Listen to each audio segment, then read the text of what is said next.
So this second day of section 6.6, we're going to learn how we can use determinants and Cramer's rule to solve a system of equations. So we've done substitution and elimination method before, but here's another way that we could go about this using matrices.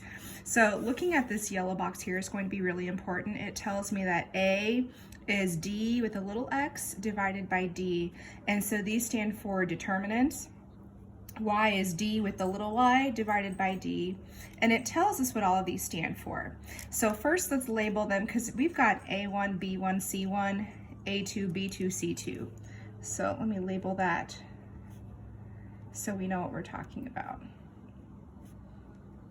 Okay, so then it doesn't matter which one of these you find first. I'm going to find X first.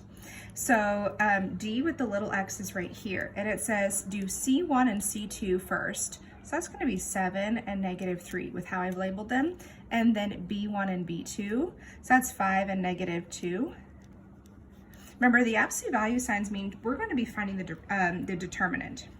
Okay, then we're dividing it by regular D. That's using A1, A2, B1, and B2. So we're using 2 and 5, 5, and -2. Okay, so to remind you guys how we find a determinant of a 2x2 matrix, first of all, you can go back and look at the day one video, but we multiply these two. So I'm going to do 7 times -2, and then we're going to subtract it by 5 times -3. So it's really, we're multiplying these two, and we're subtracting them. And when you do that, you get -1. Okay, then for the denominator, I'm doing 2 times -2 minus 5 times 5. Okay, and that is actually going to be 29. So x equals -1 over 29. There's really no reason to turn that into a decimal. You might as well just leave that as a fraction. Okay, so then for our y value, because we're not done, the y value is the dy over dx. So dy says do a1 and a2, which is 2 and 5. Better write that a little bit smaller. And then use c1 and c2, so 7 and -3. Now the D value is going to stay the same.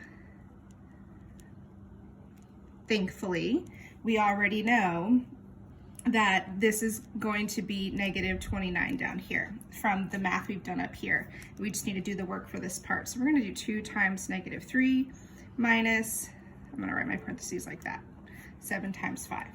So what we're going to be getting is -41 on top. We've got -29 on the bottom. Really the only thing we could do is a negative divided by negative is a positive. So that's our y value. And then finally, let's write out the solution. And that's going to be the x value, which is -1 over 29, comma, 41 over 29. So that's how you can solve a system using matrices.